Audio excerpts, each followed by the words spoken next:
तो देखिए आ रहा है अब तक का सबसे बड़ा वीडियो सॉन्ग। पहले वीडियो को गर्दा उड़ा कर शेयर कर दीजिए जहां से भी देख रहे हैं।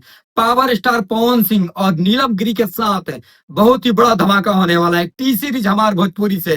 कल से पावर स्टार पवन सिंह का एक न्यू लुक वाला फोटो भाई सोशल मीडिया पर ताबड़तोड़ वायरल हो रहा है।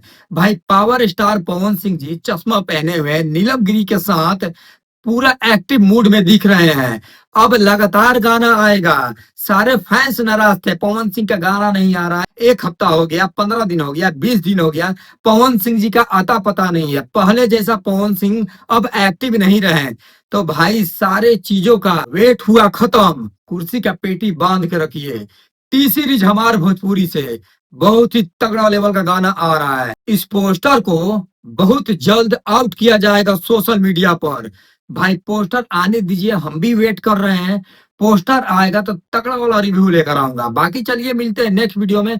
अपना राय कमेंट सेक्शन में दीजिएगा। ये जो तस्वीर वायरल हो रहा है बॉस का, इसमें बॉस कैसा दिख रहे हैं, कैसा इनका न्यू लुक लग रहा है। अगर आपको बवाल लग रहा है या कंटाप लग रहा है तो कमेंट करके बताना। और चैनल पे नए नए हो भाई तो चैनल को सब्सक्राइब कर लेना। बहुत जल्द तबाही होने वाला बा।